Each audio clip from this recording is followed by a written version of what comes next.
महबूबाबाद में बात यह है कि एक साल पहले जब कांग्रेस की सरकार आई थी, हुकूमत आई थी तेलंगाना में, काफ़ी सारी उम्मीदें गरीब किसानों को केसीआर जी उनके गवर्नमेंट के दौरान पर एकड़ 5,000 रुपये देते थे हर फसल पे। इन्होंने कहा कांग्रेस वालों ने कि 2 फसल मिला के हम लोग 15,000 देंगे, आप केसीआर को छोड़ दीजिए।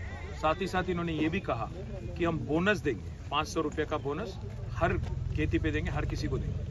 वो भी आज तक अमल नहीं हुआ। 2 लाख का लोन वेवर की बात की, वो भी आज तक पूरा नहीं हुआ।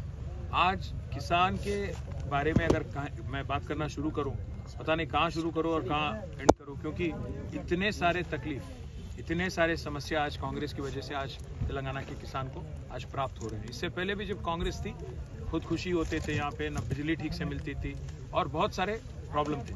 आज 1 साल बाद एक तरफ किसान को आज पूरी तरह से धोखा दिया और दूसरी तरफ जो कोडंगल उनकी क्षेत्र है, कोडंगल, वहाँ पे गरीब किसान जो ट्राइबल हैं, जो दलित हैं, जो बैकवर्ड क्लासेस के हैं, उनके आज जमीन हड़पने की कोशिश रेवंत रेड्डी कर रहे हैं। वो किसके लिए कर रहे हैं? अपनी दामाद की फार्मा कंपनी के लिए कर रहे हैं। इसलिए जब हमारे यहाँ के गरीब किसानों ने आवाज़ उठाई, केस लगा दिया उन पे, आज 30 लोग जेल में, आज संगारेड्डी में और चरलापल्ली जेल में आज 30 गरीब किसान जेल में। आज हमारी ये जो धरना है, महाधरना मानूकोटा में, बस एक ही नारा को लेकर, जिनको आपने वहाँ गिरफ्तार किया, जिनको आज जेल में जिसको आपने बंद किया, उसको पहले छोड़ो।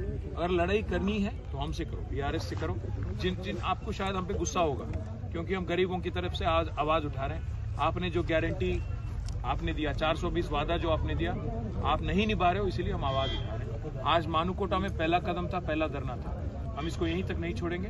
पूरे तेलंगाना स्टेट में जहाँ कहीं भी हमारे गरीब किसान भाई हैं, जहाँ कहीं भी हमारे ट्राइबल भाई बहन हैं, वहाँ जाएंगे, आवाज़ उठाएंगे और हर जगह सरकार से बस एक ही सवाल करेंगे, आपने तो वादा किया कि किसानों की मदद करोगे, आज किसानों की ज़मीन हड़प रहे हो। इस बात को लेकर हम ज़रूर उनसे सवाल करेंगे। मुख्यमंत्री जी ये कह रहे हैं कि फार्मा सिटी नहीं आएगा, पोल्यूशन फ्री कंपनीज वहाँ पर आएंगे, ऐसा कुछ मिस इन्फॉर्मेशन फैलाने की कोशिश कर रहे हैं। बात तभी तो कह रहे हैं, मुख्यमंत्री के पास पिछले 1 साल में कभी वक्त नहीं मिला। वहाँ की आंदोलन 9-10 महीने से चल रही है। आज तक मुख्यमंत्री के पास कोई समय नहीं है उनसे मिलने की। कम से कम जिला के जो मंत्री हैं, जो इंडस्ट्रीज़ के मिनिस्टर हैं, उनके पास भी समय नहीं है। They don't have any time to meet the farmers. इसीलिए आज हम कह रहे हैं, मुख्यमंत्री जी अगर आपकी बातों में कुछ सच्चाई है तो आप चलिए लग चला। आज फैक्ट फाइंडिंग टीम्स जा रहे हैं, अपोजिशन पार्टीज जा रहे हैं, आपके जर्नलिस्ट जा रहे हैं, मुख्यमंत्री नहीं जा रहे हैं खुद के कॉन्स्टिट्यूंसी में। अगर मुख्यमंत्री के बातों में कुछ सच्चाई है, पहली बात तो आप गरीब किसानों को रिहाई करो, क्योंकि 30 से ज़्यादा आज किसानों को, जिनमें से ट्राइबल हैं ज़्यादातर, उनको आपने गिरफ्तार किया, जेल में बंद कर दिया। पहले उनको छोड़ो, उन पे जो केसेस लगाए गए उसको वापस लो, फिर बाद में आप जो भी बात करोगे, किसानों से अगर संजीदगी से बात करोगे, अगर उनको समझाओगे कि आपको फ़ायदा होगा, शायद वो सुनेंगे। बट आप एक बार चल तो जाइए आप वहाँ पे। आप चलने के लिए तैयार नहीं, बात करने के लिए तैयार नहीं, केस वापस लेने के लिए तैयार नहीं, और उसके ऊपर से आज अगर ज़बरदस्ती करने की कोशिश करोगे तो ज़रूर तेलंगाना फिर एक बार आंदोलन पथ पे चलेगा। महबूबाबाद में आपने महाधरना किया है किसानों के साथ, यहाँ पर कॉटन फार्मर्स का भी एक बड़ा मसला उठा रही है, बीआरएस पार्टी की तरफ से उठा रही है, उसको बताइए।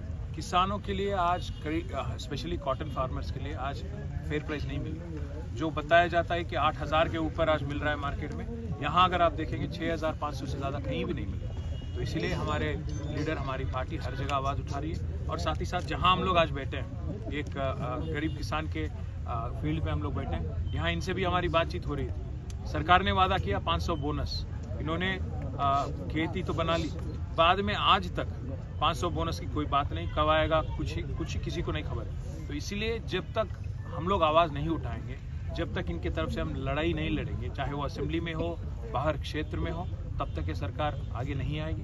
इसलिए हम लड़ाई हमारी जारी रखेंगे। सर, किसानों का मुद्दा लगातार उठाते रहे हैं, लेकिन हाल ही में हमने देखा कि महाराष्ट्र में भी किसानों के मुद्दे पर भी एक तरीके से बातचीत हुई थी। चुनाव के दौरान इसका असर दिखाई दिया। इस चुनाव के रिजल्ट्स को कैसे देखते हैं? चुनाव के रिजल्ट को अगर आप देखेंगे, महाराष्ट्र और झारखंड दोनों भी जगह एक बात साफ है, ना कांग्रेस ना बीजेपी, दोनों पार्टी भी रीजनल पार्टीज के अलावा कल आगे जाके सरकार नहीं बना पाएंगी केंद्र में। क्योंकि आज अगर आप देखेंगे, झारखंड का एग्जाम्पल ले लीजिएगा, वहाँ पे हमारे शिबू सोरेन साहब के लड़के हेमंत सोरेन जी ने 43 सीट में उनकी पार्टी लड़ी। उनमें से 36 वो लोग जीत गए, 36 जीत गए, जबकि कांग्रेस बाकी सीटों में लड़ी और कांग्रेस जीती बस 16। आज कांग्रेस एक बोझ बन गई है रीजनल पार्टीज में। अगर आप समाजवादी अखिलेश यादव जी से पूछ लीजिए, तेजस्वी यादव जी से पूछ लीजिए, हेमंत सोरेन जी से पूछ लीजिए या डीएमके से पूछ लीजिए, आपको समझ आएगा कि कांग्रेस आज देश में कहीं भी उस हाल में नहीं है कि बीजेपी से लड़ सके। महाराष्ट्र आप देख लीजिएगा, जहां कहीं भी कांग्रेस ने ज्यादा सीट लिया वहां उनकी हार हुई और बीजेपी की जीत हुई। आज बीजेपी की जीत भी अगर आप एक तरह से देखेंगे तो कांग्रेस की नाकामी से, राहुल गांधी जी की नाकाबिलियत से हो रही है, बल्कि और कुछ नहीं। और जहां तक बीजेपी की बात है, अगर आप देखेंगे उनको भी संपूर्ण मेजॉरिटी तो नहीं मिला महाराष्ट्र में, उनको भी आज एनसीपी पे और शिवसेना पे डिपेंडेंट गवर्नमेंट बनाना पड़ेगा। इसीलिए हम चाहते हैं और हम ये मानते हैं कि आगे भी पूरे हिंदुस्तान में कोई भी ऐसा स्टेट नहीं होगा जहां पे ना कांग्रेस ना बीजेपी अपने आप कोई गवर्नमेंट बना पाएंगी और रीजनल पार्टीज और ताकतवर बनेंगी। और ये फेडरलिज्म के लिए अच्छा है, हिंदुस्तान के लिए अच्छा है, डेमोक्रेसी के लिए भी बहुत अच्छा है।